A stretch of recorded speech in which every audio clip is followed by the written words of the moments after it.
Bom dia, mas bom dia mesmo, meu amigo, minha amiga.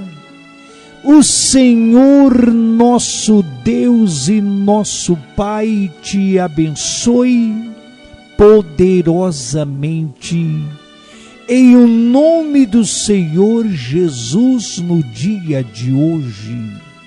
Que as mãos do Senhor te alcance e te conceda as mais ricas e copiosas bênçãos em Cristo Jesus, o nosso Senhor. Ouça, meu amigo, esta palavra de fé, quando Jeremias escreve o capítulo 33, verso 3, dizendo: clama a mim, responder-te-ei e anunciar-te-ei coisas grandes e firmes que tu não sabes. Meu amigo, minha amiga, você já orou a Deus no dia de hoje? Você já leu pelo menos alguns versículos da palavra de Deus na manhã de hoje?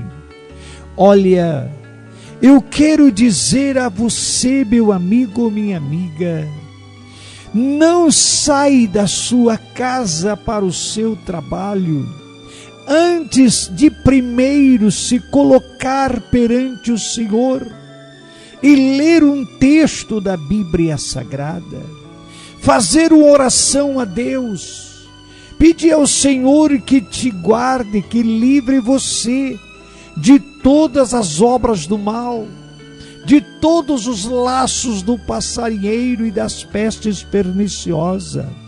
Pastor, o que é o laço do passarinheiro? O laço do passarinheiro são aquelas armadilhas que o diabo levanta diante de você, para pegar você em surpresa, surpreender você. Como um pássaro, muitas vezes, o passarinheiro é o caçador de pássaros. Ele arma os laços. Eu me lembro quando eu era criança, tinha muito passarinho. Aqueles passarinhos grandes, que a gente procurava caçá-los até para comê-los. E a gente fazia os laços. Outra hora fazia urupucas. Armava algum tipo de armadilha.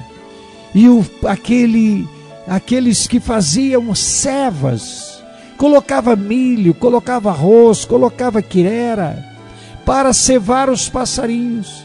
E quando eles estavam acostumados, habituados a vir naquele lugar para se alimentar, porque ali tinha alimento, eles vinham em bando. E então ia lá o passarinheiro e armava os laços, e aquela comida que eles comiam, aquilo que os passarinheiros faziam, era para enganá-los, ludibriá-los, porque o final daquilo ali dava-se a morte daqueles passarinhos. Por isso que os Salmos, no Salmos 91 diz: Senhor, livra-nos do laço do passarinheiro. E é isso que Satanás está fazendo nos últimos dias. Satanás está armando laços, armadilhas. Ele é mentiroso, pai da mentira, nunca se firmou na verdade. O diabo não pode fazer propaganda do inferno, que é o lugar aonde ele será lançado. Satanás, os falsos profetas, os demônios e todos aqueles que desobedecem a Deus. Então ele não pode falar mal, porque o inferno é tudo de mal que nós podemos imaginar e além daquilo que imaginamos. Então ele tem que fazer propaganda do caminho. Lembra-se que Jesus disse, deixou isso bem claro, há dois caminhos. O caminho estreito que conduz à salvação e o caminho largo que conduz à perdição. No caminho estreito são poucos os que caminham por ele, mas o caminho largo é amplo e espaçoso, e são muitos que caminham por ele. Meu amigo, minha amiga, se você prega o evangelho conforme ele é, conforme o Espírito Santo revelou para os escritores, como revelou e ungiu e consagrou Mateus, Marcos, Lucas, João, Paulo e outros tantos, como Tiago, Judas, todos os escritores do Novo Testamento, quanto os escritores do Antigo Testamento, eles escreveram pela revelação do Espírito Santo, inspirados pelo Espírito Santo, para que pudéssemos ser salvos. Mas quando você começa a pregar a palavra, o diabo começa a agir. Ele começa a oferecer um caminho largo, espaçoso, aonde tudo que a carne deseja, aonde tudo que a natureza humana quer, ali está livre, está liberto. Você pode fazer tudo que contraria a vontade de Deus. E ele engana as pessoas, ludibriam as pessoas e as levam a cometer os pecados que entristecem o Espírito Santo. Então Jesus deu o nome de um caminho largo, de um caminho espaçoso.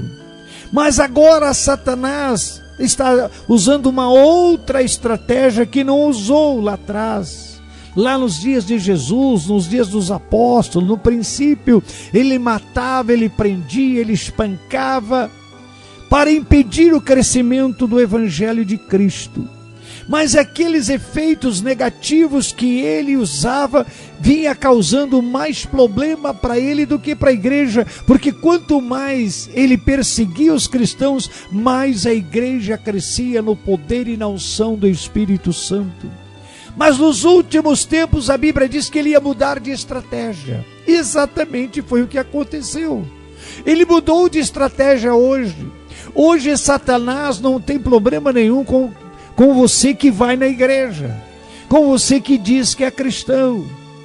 Não, por que, pastor, que ele não tem problema? Porque ele está infiltrando doutrinas demoníacas, doutrinas satânicas dentro das igrejas. E hoje mesmo, pela manhã, antes de vir para o estúdio gravar, eu dobrei os meus joelhos, abri a minha Bíblia no livro de Pedro, 2 Pedro, capítulo 2, estava lendo ali as estratégias de Satanás. Ele levantou doutores, homens que se dizem inteligentes e intelectuais, para infiltrar dentro da igreja a desgraça, o pecado, a imoralidade, usando hoje um ditado popular de hoje: não faz mal, não tem importância, Deus é amor. Sim, Deus é amor, mas Deus também é juízo. Hoje, como diz a palavra, disse Jesus: eu não vim ao mundo para condená-lo, mas para salvá-lo. Mas a palavra que estou pregando, esta há de julgar no último dia. Meu amigo, minha amiga, pensa nisto. Hoje você tem que tomar muito cuidado até com a versão da Bíblia que você lê. Nós temos hoje editoras bíblicas que retiraram da Bíblia ou alteraram mais de 8.000 versículos, quando fala de salvação, quando fala de libertação, quando fala de vida eterna, quando fala da santificação. Eles excluíram, e são as Bíblias que mais se vende hoje, porque ela tem a tradução crítica, ela tem a tradução do homem, e não obedece mais à tradução fiel da palavra do Senhor. Por isso é que as igrejas hoje estão indo de mal a pior, porque essas Bíblias dessas traduções críticas elas estão alteradas por homens que se dizem sábios e intelectuais, trazendo para dentro da igreja a desgraça, a perdição.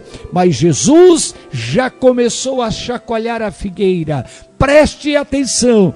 Tome cuidado, meu amigo. Se você está aí no caminho largo, se cuide, porque o diabo vai levar você para o inferno. E depois que a morte física chegar, a hora que alguém receber lá um atestado do médico, foi a óbito, não tem mais caminho, não tem mais volta. Ali encerra o destino da alma. Quem está em Cristo é salvo, quem não está em Cristo é perdido. Quem está no caminho estreito, que é o caminho que conduz à salvação, ele vai para o céu. Quem está no caminho largo vai para o inferno. Não tem opção. Pastor, mas depois que morrer a gente vai orar, vai fazer culto, vai fazer missa, vai fazer novena, vai oferecer sacrifício pelo morto, pela sua salvação. Isto é uma mentira deslavada da religião. Morreu fisicamente, a Bíblia diz, sela o destino da alma. Quem está salvo, quem está perdido, está perdido. Por isso, preste atenção, meu amigo, preste atenção, minha amiga, nessas mensagens de conveniência. Tome cuidado, examinai as Escrituras, porque cuidais ter nela a vida eterna, e são elas que de mim testifica, disse o Senhor. Meu Deus e meu Pai, em o nome do Senhor Jesus, vem abrir os olhos da igreja, Senhor, porque hoje muitos que se dizem cristãos, infelizmente a maioria, estão andando pelo caminho largo, dizendo: eu sirvo a Deus do meu jeito, do jeito que eu quero, Deus é amor, Ele conhece-me. Sim, tudo isso e muito mais, Senhor, mas eles estão cegos espirituais. Salva, liberta, traz de volta essas vidas aos braços do Senhor. Obrigado, Pai, Filho e Espírito Santo. Senhor, unge as águas, Senhor, com unção de cura, com unção de libertação, para curar e libertar todos aqueles que estão doentes e enfermos, para a glória do Senhor. Senhor, abençoa os nossos irmãos, irmãs, amigos e amigas que estão fazendo um investimento, Senhor, enviando as suas contribuições para nos ajudar a manter a obra de evangelização Desperta Brasil. Um grande abraço, meu amigo. Deus te abençoe poderosamente, em o nome de Jesus Cristo. Amém e graças a Deus.